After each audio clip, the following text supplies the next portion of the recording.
Very good morning to all. Dear students, welcome to all in physics class. Today's physics class, the center of mass of rigid body. In previous class, we have studied about the center of mass of a body along x-axis, along y-axis, along the z-axis, and three-dimensionally. In three-dimensionally, r equal to m1 x1 plus m1 r1 plus m2 r2 plus mn rn and so on, divided by m1 plus m2 plus mn. ठीक है, ये पढ़ा हुआ था. And after that, motion of center of mass. In the motion of center of mass, we have studied the velocity of center of mass, acceleration of the center of mass, force of the center of mass, momentum of the center of mass. So these are the terms related to the center of mass. We have studied that, जिन्हें हम पढ़ चुके हैं, हमने कर चुके हैं. तो मैंने कहा था कि सेंटर ऑफ मास को क्या कहेंगे? द पॉइंट इनसाइड और at the surface of body where the whole mass of body to be concentrated. मतलब जहां की किसी भी सिस्टम का, किसी बॉडी का पूरा मास कंसंट्रेटेड होता है, हम उसे कहते हैं सेंटर ऑफ मास. तो टुडे आई विल डिस्कस और I will tell you about the point where the whole mass of body or whole mass of the system should be concentrated. That's why I have written here center of mass of rigid bodies. यानी जो भी हमारे mathematical shape हैं जिन्हें हम जानते हैं, उनके सेंटर ऑफ मास को आज क्या करेंगे? आइडेंटिफाई करेंगे. तो चलिए मैं अभी स्टार्ट करता हूं. Centre of mass of rigid bodies. Yes, so these are some bodies. For them we will discuss or know about the center of mass of rigid bodies. So how we will explain the center of mass of rigid bodies? The center of mass of a rigid body is a point at a fixed position with respect to the whole body. मतलब पूरी body के respect में कोई एक ऐसा point जहां पूरे system का, पूरी बॉडी का मास कंसंट्रेटेड होता है, उस पॉइंट को हम सेंटर ऑफ मास कहते हैं. So that is the definition. I have discussed I have prepared some diagram for the centre of mass of different bodies. Number first लीजिए, इसको कहें A. This is a thin rod, simply एक rod, and at the centre of that rod, that is the center of mass, which is indicated by C. This is the center of mass. Clear? Next one is that is the ring. Ring के centre का centre of मास उसके centre पर होता है. अब आप कहेंगे कि सर सेंटर पर तो रिंग खाली होता है.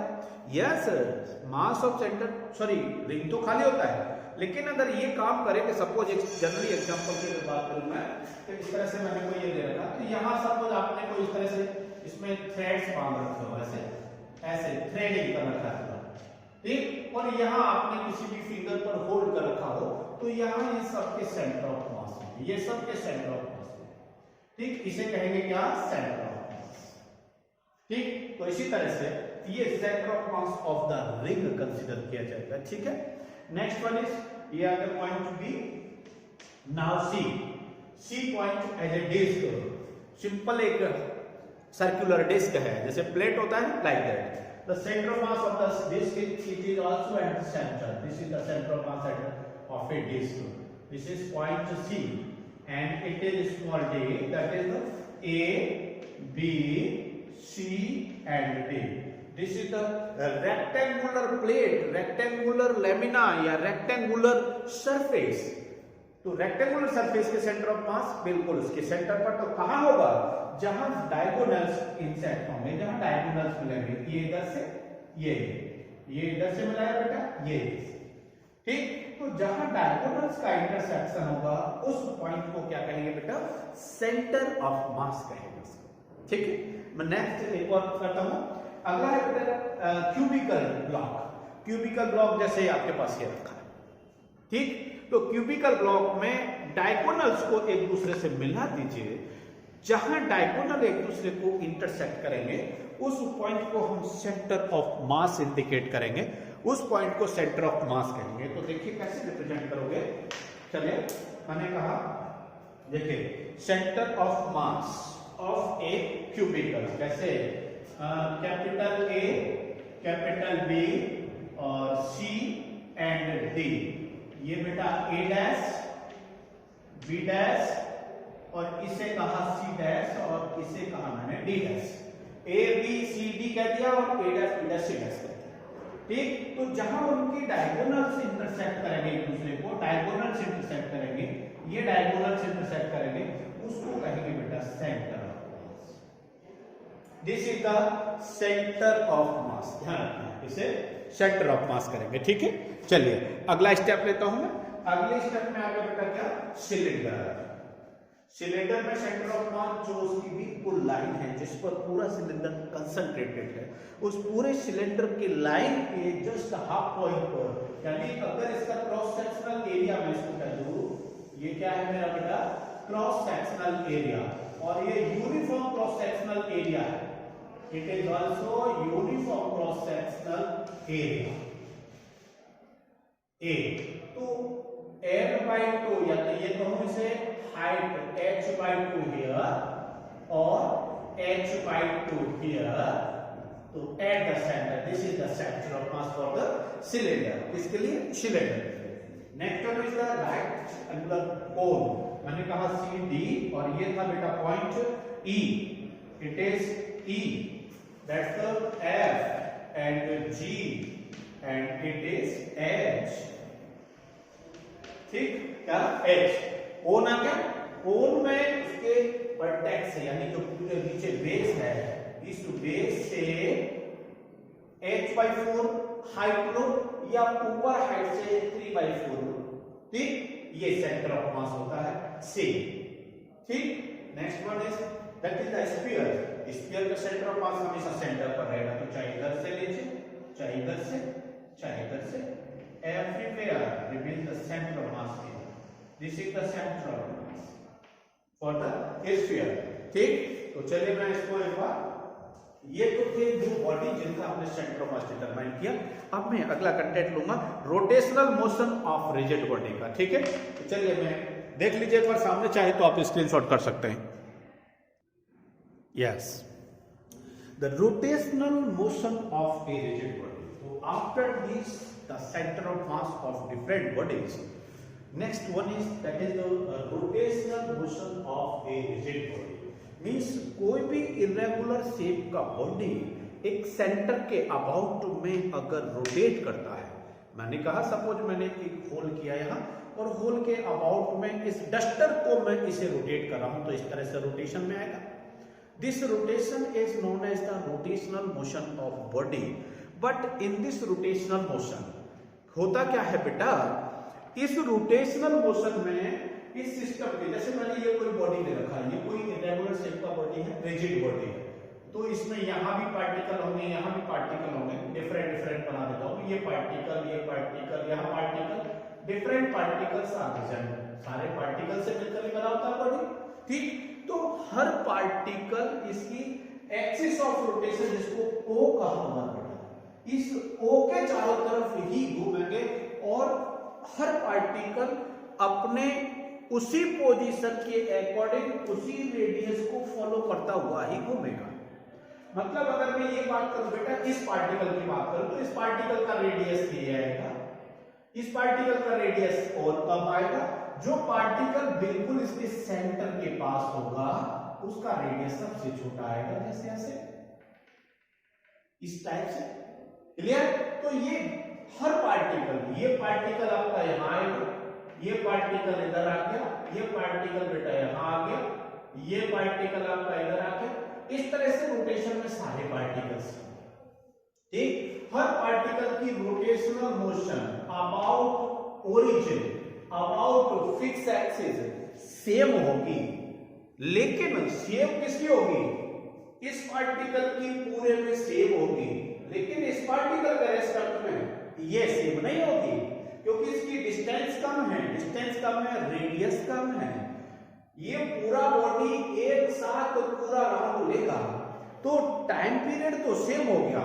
रोटेशनल मोशन में एक खास बात ये होती है कि जब पूरा बॉडी रोटेशन में आता है तो रोटेशनल मोशन में जो पार्टिकल सबसे बाहर सर्कमफेरेंस पर होते हैं उनको ज्यादा सर्कमफेरेंस डिस्टेंस ट्रेवल करना पड़ता है।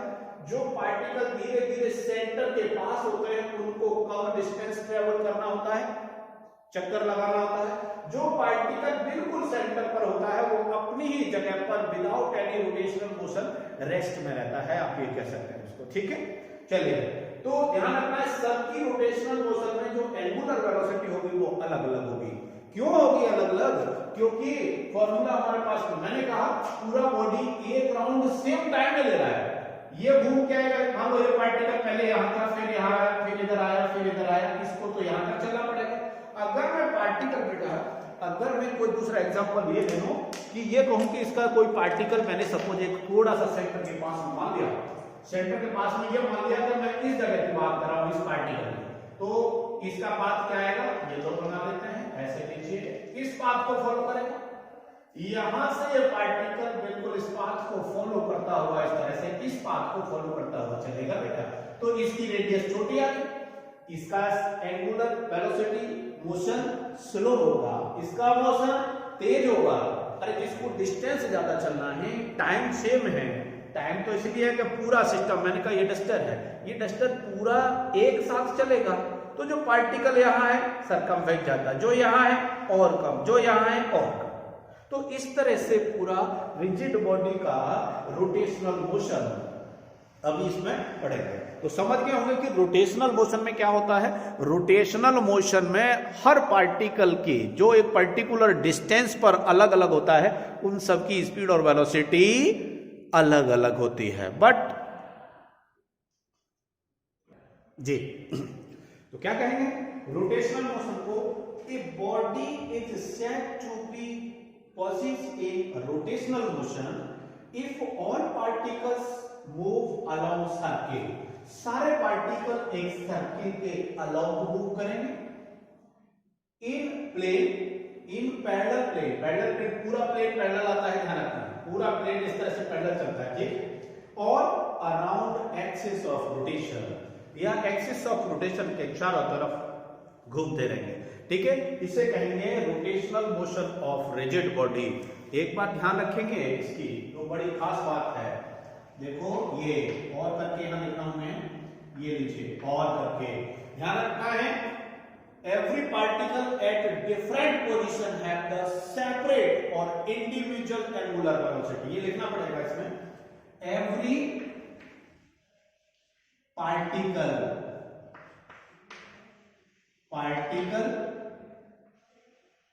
of different position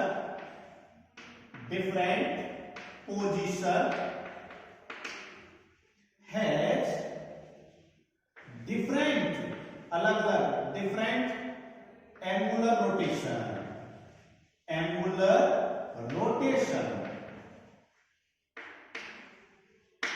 ठीक, यानी हर पार्टिकल का अलग अलग एंगुलर रोटेशन होगा। ठीक, तो जैसे फैन ले लीजिए या कोई भी ऐसा सिस्टम और बॉडी ले लीजिए जो एक एक्सिस के अबाउट में रोटेट कर रहा है, तो ध्यान रखना है कभी भी हर पार्टिकल की स्पीड सेम नहीं होती। ये रोटेशनल मोशन की खास डेफिनेशन होती है, ठीक, ये रोटेशनल मोशन की खास डेफिनेशन होती है। तो चलिए देख लीजिए एक बार, देखो क्या कर रखा है, पूरे बोर्ड को आराम से आप स्क्रीनशॉट ले सकते हैं। एक बार स्क्रीनशॉट ले लीजिए, मैं दूर हट जाता हूं।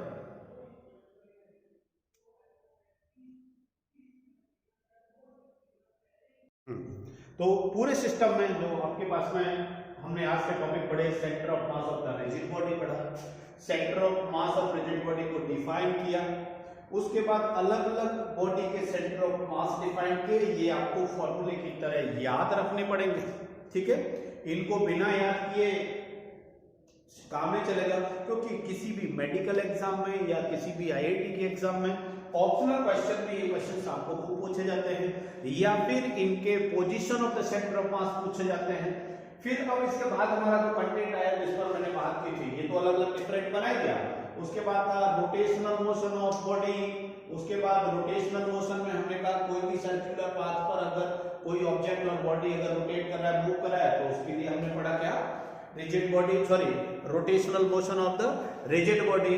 अब rotational motion of the rigid body में कल हम इसी को पढ़ेंगे और इसी में पढ़ेंगे हम रोटेशनल काइनेटिक इक्वेशंस, यानी जो इक्वेशंस हमने v equal to u plus a t, s equal to u t plus half a t square, v square minus u square equal to 2s, ये सब पढ़ा था। तो इस सब के रेस्पेक्ट में अब एंगुलर में भी पढ़ेंगे।